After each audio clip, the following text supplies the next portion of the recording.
Have you ever felt like the windows of heaven are shut up to you?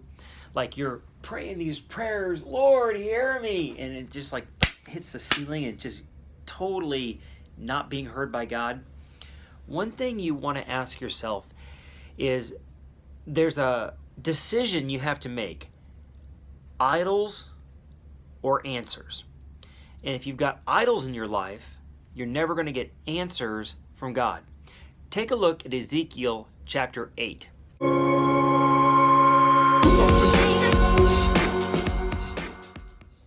In Ezekiel chapter 8, Ezekiel has a vision.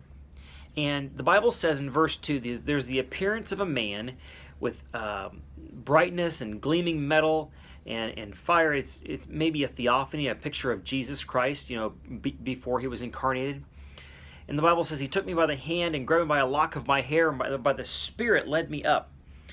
And he is led to the temple. Remember, he is in Babylon, and he's led to the temple in Jerusalem. And he sees an amazing idol in the courtyard of the temple. And worshiping at this idol are the elders. Verse 12 says, Son of man, have you seen the elders of the house of Israel, what they're doing in the dark, each in his room of pictures? For they say, the Lord does not see us, and the Lord has forsaken us in the land. So they're worshiping this idol outside the temple. Then there's a hole in the wall, and he looks at the hole, and each of the elders, the 70 elders, they're all worshiping different idols inside of the temple. And they have pictures of different things that they're worshiping in there. It's pretty interesting. Not one of them had the same idol. It was different. And then the women. He says in verse 14, at the entrance of the north gate of the house of the Lord, there sat a woman weeping for Tammuz. This is a Babylonian god.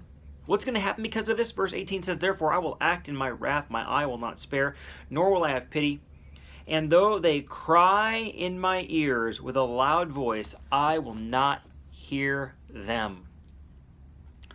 What causes God to reject our prayers is idols.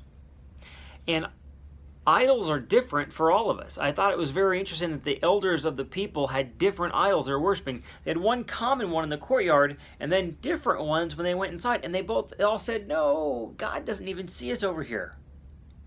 What's an idol? Well, an idol can be one of two things. An idol can be just abject sin. Something that anyone would clearly know, this is wrong, this is sin.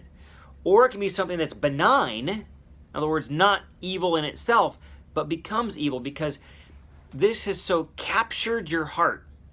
It has become your goal, your preoccupation. It's become what you want more than God, what you desire more than God or anything else. And you think about it all the time. And God says, I'm not going to have that. I'm going to judge that. In fact, in chapter 9, if you read chapter 9, all these leaders are killed. Let's not forget where this takes place. It takes place in the temple. These aren't bars. These are people who are saying, oh yeah, we follow God, but not really. We who claim to be following Christ need to look into our hearts and ask myself, do I have an idol? Because if I do, it's the reason God's not hearing me. It's the reason my prayers aren't being answered. Ask yourself today, ask the Lord, search me and know me, try my thoughts, see if there be any wicked way in me. Psalm 51.